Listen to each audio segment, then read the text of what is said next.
Greed, poor decision making, financial ruin. These are just a few of the phrases often mentioned when discussing Square Enix these days. In the high-stakes world of video game development, few names carry as much weight as Square Enix. Known for crafting immersive worlds and memorable narratives, the company has long been a titan in the gaming industry, but even giants can stumble, and recent financial reports suggest that Square Enix is in the midst of a challenging downturn. Among the flagship titles caught in this whirlwind is Final Fantasy VII Rebirth, the latest installment in one of gaming's most iconic franchises. Statistics show that amongst the turmoil the company is facing, that Rebirth is selling at half the rate Remake did 4 years ago, something that many people find alarming considering that AAA games are becoming increasingly more expensive to produce. Suffering huge losses across the board, some blame the production of Rebirth as the direct culprit behind many of Square's financial woes, whereas others blame the situation on everything but. Obviously, the reality is that current circumstances are a lot more nuanced than either of these ideas that fanboys and detractors are running with. So, I'm Lady Decade, hit that subscribe button and join me today as we look at the current challenges faced by Square Enix, one of the gaming industry's biggest losers. News has been circulating online reporting on the fact that at present Square Enix is a massive loser. On the 30th of April 2024, Square Enix would send out, in their own words, a notification of recognition of extraordinary losses. It would lay out that Square Enix Holdings Company Limited expects to recognise extraordinary losses pertaining to abandonment losses associated with its content production account on its books for the fiscal year ending March 2024. At the meeting convened on the 27th of March 2024, the board of directors voted to revise the group's approach to the development of high-definition games, with the intention of being more selective and focused in the allocation of development resources. As a result of a close examination of the group's development pipeline undertaken in keeping with this revised approach, the company expects to recognise approximately 22.1 billion yen in content abandonment losses on its books for the fiscal year ending March 2024. To put into perspective how much money that is, that's the equivalent of £112 million or $141 million, an incredible amount of cash to lose. As for what they meant by their statement, it's worth noting that they specifically stated that they want to cut back on the production of HD video games, a term used to describe traditional PC and console single-player driven adventures rather than mobile titles, service games, or MMOs. Terrifyingly, these sorts of sentiments and visions for gaming's future aren't exclusive to just Square Enix, and it seems like across the board corporate Goliaths intend to cut back on the production of traditional games and move more towards the mobile market and competitive multiplayer games that feature the same business model of Fortnite. A horrifying example of this is that recently Warner Bros. Interactive Entertainment has expressed similar desires. JB Perrette, Warner Bros. CEO of streaming and games, recently spoke at a Morgan Stanley conference where he complained about the earth realm of console gaming being a volatile market, a market in which getting shareholders richer is becoming increasingly challenging. In his words, he would state, "The challenge we've had is that our business historically, it has been very AAA console based, and so as you know, that's a great business when you have a hit like Harry Potter, it makes the year look amazing. But we also have disappointments. We just released Suicide Squad this quarter, which was not as strong, it just makes it very volatile." Acknowledging that in the field of gaming they make most of their money from Harry Potter, Game of Thrones, DC and Mortal Kombat, he says that in the future, rather than focusing on AAA so much, the opportunity is to take those 4 franchises and be able to develop a much more holistic approach, particularly around expanding into the mobile and multi-platform free-to-play space, which could give us a much better and consistent set of revenue. And then secondarily, live services, rather than just launching a kind of one and done console game. Listen to how these people are speaking. This is the beginning of the end for the style of games we know and love. Those who have played Mortal Kombat 1 will have noticed that this already $70 game features an aggressive amount of predatory microtransactions offered up and content locked behind a paywall that is not even accessible to those who have purchased the even more expensive premium version of the game. This has obviously caused an absolute uproar from consumers who feel aggrieved at having spent so much on a game and yet not having full access, even as swiftly as 1 month after it was released. Namco Bandai's Tekken 8 is also becoming increasingly aggressive in trying to get its player base to make microtransactions too, shadily and stealthily announcing paid features conveniently shortly after receiving positive reviews from the gaming news industry. The backlash to this which ensued would be enough to gain the attention of a Tekken Commander-in-Chief, Katsuhiro Harada, with him claiming that such practices were necessary due to the rising costs of video game development, adding that it cost them close to triple the amount of money making Tekken 8 than it did the previous entry in the series. He would add that, in the past, there weren't so many specs, and there wasn't online. Plus, they didn't have such high resolution and high definition. Now, so many people want the game to run and be supported for a long time. It costs money to continually update the game for that reason. To put it simply, the AAA gaming industry is facing significant challenges. Production costs are soaring, driven by the need for advanced graphics, expansive worlds, and continuous updates. However, to recoup these costs, many developers increasingly rely on monetization strategies like microtransactions, which most players find exploitative, especially considering how expensive a day-one purchase of a AAA title is these days. These can lead to a perception of declining game quality, as the focus shifts from delivering a complete experience to finding new ways to monetize the player base. One of the biggest problems with this business model is that it's completely immersion breaking. When playing a video game, you're essentially enjoying a piece of art and allowing yourself to be absorbed into its world. If midway through this experience you notice that publishers are sticking their hands out and asking for money, no longer are you immersed in a fairy tale realm, but you're instead whisked back to everyday reality, the reality in which mega corporations profit from your engagement. This sudden shift from fantasy to commerce can shatter the immersive experience that games strive to offer. When players encounter the in-game purchases, it reminds them of the transactional nature of the industry, disrupting their connection to the game's story and world. This model can make players feel like customers rather than participants in an interactive journey, ultimately undermining the creative and artistic value that video games aim to provide.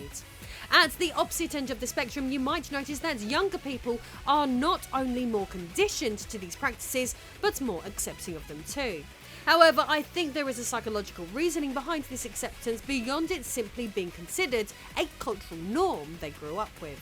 You'll notice a lot of the so-called service games they play aren't single-player escapist experiences, but instead competitive multiplayer games in which friends gather over headsets and use this form of fun competition as a way of socialising. It's basically the digital equivalent of both going to the pub or going down the park for a kickabout with your friends. Therefore, making purchases in these free-to-play games isn't as immersion-breaking as with traditional console games, as players aren't as absorbed into these games as they're not story-driven for a start, let alone being played with friends bantering over headsets. So this raises the question, has Final Fantasy VII underperformed because it's not enough like Fortnite? Let's discuss. Despite receiving a fantastic critical reception, Rebirth has reportedly failed to live up to sales expectations, particularly in comparison to Remake, which was released 4 years prior. Functioning as the second entry in a planned trilogy that looks to retell and add to the story told in the 1997 original, Square Enix had huge expectations when it came to this game. While many believe that gameplay-wise Rebirth feels bigger and better than Remake, it lags behind sales-wise. UK boxed sales of Rebirth on the game's opening weekend were down 30% when compared to the previous instalment. It seems though that such a drop-off has nothing whatsoever to do with quality, but more to do with other factors. For instance, not only was Remake a dream game that many had fantasized about prior to the launch of the PS3, but it was also a game released during the height of the COVID-19 2020 global lockdown. considering that many people were stuck at home during this time, furloughed and unable to work, combined with the fact that home entertainment was the only entertainment option for most, then it makes sense why a highly anticipated game like Remake would have been even more jumped on in such an unprecedented time in modern history. That's not the only reason why the game is more popular than Rebirth. Debuting as a PlayStation 4 exclusive, fortunately for Square Enix, the install base of PS4 owners was absolutely huge for this, at the time, mature system. In 2024, on the other hand, the install base of the PS5, the home of Rebirth, isn't even close to anywhere near as large, thus meaning that people aren't going to buy Rebirth if they don't even own a PlayStation 5 to play it on. Now, when we consider that the majority of AAA titles are released across PC, PlayStation and Xbox formats, yet still claim not to be making enough money for the publishers to be happy with game sales alone, such as Tekken 8 and Mortal Kombat 1 for example, games much smaller in scale than Rebirth I might add, it's no wonder that Rebirth isn't close to turning over the profits that would be needed to justify the creation of such a huge and demanding game. Or is it a case of the people behind Mortal Kombat 1 and Tekken just being greedy? To give you an idea of how important multi-platform releases can impact sales, even when it came to Remake, which was considered to have done really well, 3.5 million copies were shifted for the PS4 in just 3 days. However, a few years earlier, when both the PS4 and Xbox One were newer consoles with smaller install bases, the less hyped Final Fantasy XV sold a crazy 5 million units in just 1 day. Basically, it hasn't done Rebirth any favours existing as a PlayStation 5 exclusive. Looking back at the game's development and prior to that its planning cycle, the whole idea of taking the original story of Final Fantasy VII and dragging it out across 3 different games is panning out to look like a bit of a disaster, no matter how good these games might be.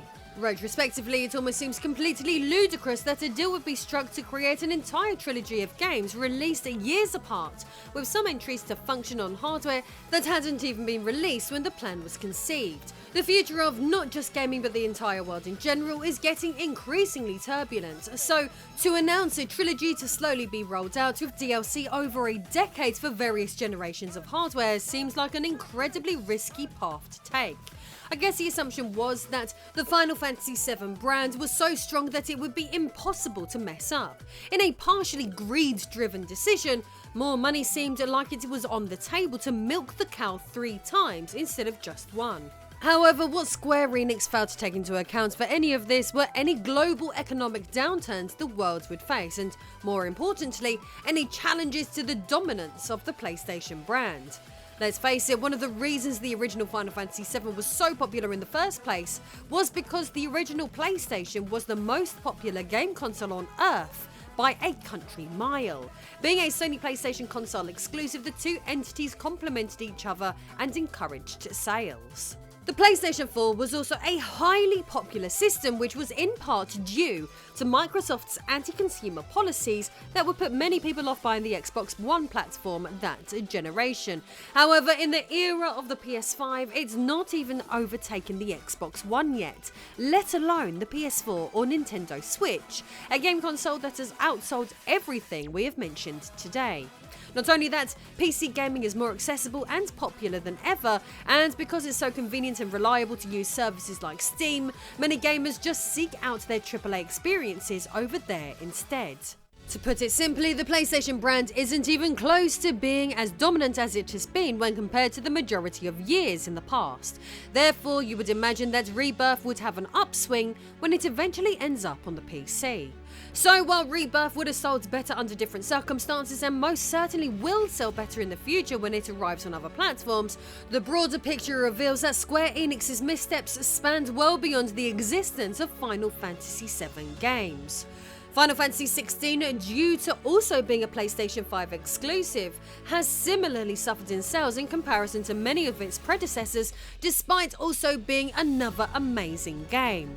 On top of this, Square Enix has confirmed that their digital sales have been down 4.7% across the board from the previous year, despite Final Fantasy XVI's existence. They have partially put this down to the slow decline of the popular MMO Final Fantasy XIV. Pair everything we have covered so far with the rising development costs, and it becomes increasingly clear how Square Enix has ended up in a sticky situation. What losers! And I don't mean that as an insult, by the way, I'm just stating a fact. While the recent formal statement paints a rather bleak picture of the fortunes of the company, throughout the last few years it's easy to identify many mistakes the company have made, which stretch far beyond the realm of Final Fantasy games. Let's talk about the rubbish, for example, that has happened with Crystal Dynamics. After Square Enix purchased Eidos Interactive and took over all of their studios, this allowed them to add Tomb Raider to their catalogue. While commissioning Crystal Dynamics to make the first couple of Tomb Raider games under their ownership, they would later task them with making the terrible Marvel Avengers game. Some review sources, including EGM, would slate the game for rather than delivering a fun superhero romp, the title would be deemed annoying, overly repetitive, and full of games as a service components, the very cancer that is increasingly afflicting games across the board in 2024. In September 2021, Square Enix and Crystal Dynamics faced backlash after introducing an XP boost, purchasable only with real-world money, which helped players level up faster. This change followed a March 2021 update that made leveling up slower, seemingly pushing players towards the paid boost. Critics argued this violated Square Enix's previous assurance that microtransactions would be limited to cosmetics, not affecting gameplay. Due to the backlash from the community and journalists, Square Enix backtracked and removed the XP boost a month later on the 3rd of November, highlighting their attempt to monetize progression despite earlier promises. To make the whole scenario worse, the third mainline Tomb Raider game under Square Enix would be stripped from Crystal Dynamics so that they could focus on that abysmal Marvel game, with the dubious Eidos Montreal working on Shadow of the Tomb Raider.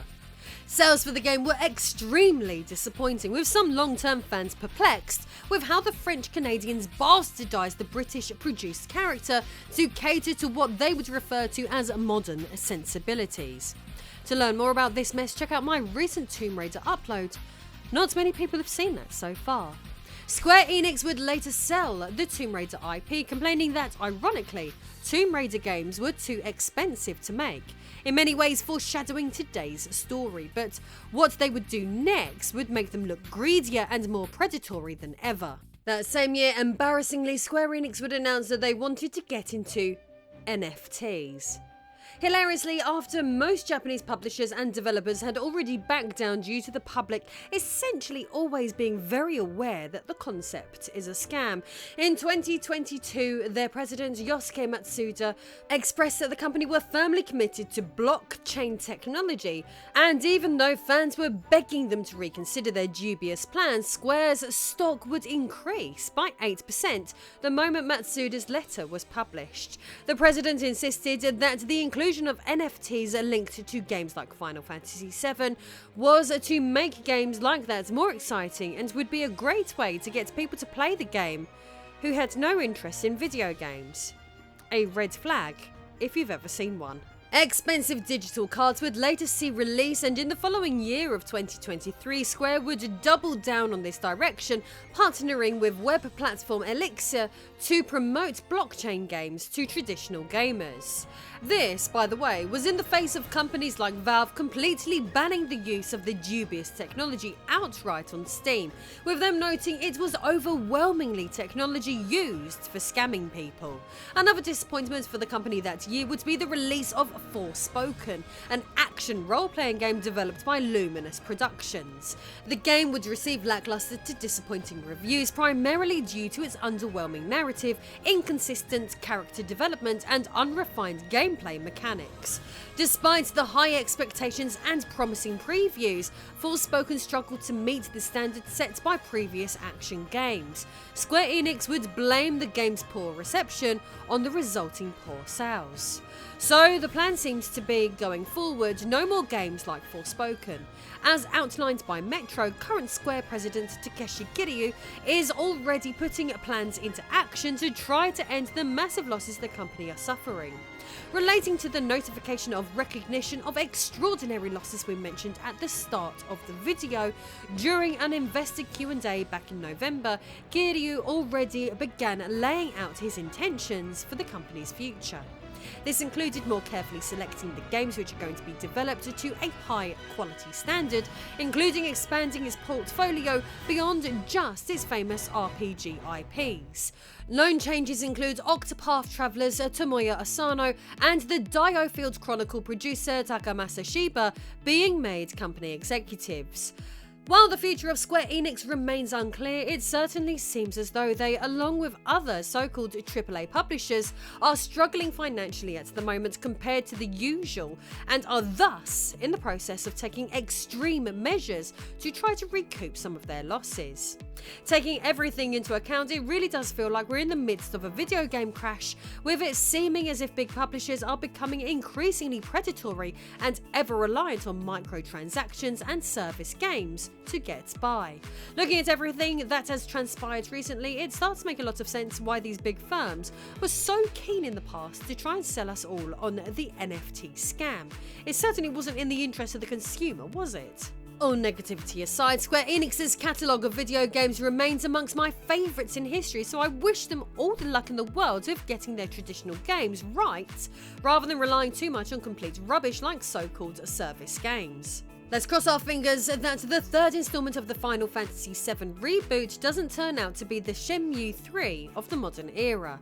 Games aren't only expensive for publishers, but more importantly for us, with individuals struggling day to day more than any corporate company. So due to this, I'd like to help you obtain thousands of games for much cheaper, including those from Square Enix. Use my Instant Gaming affiliate links down below to support this channel and receive the Final Fantasy VII Remake with all of its DLC and even more bargains for dirt cheap. Let's support each other through these tough economic times. Happy shopping.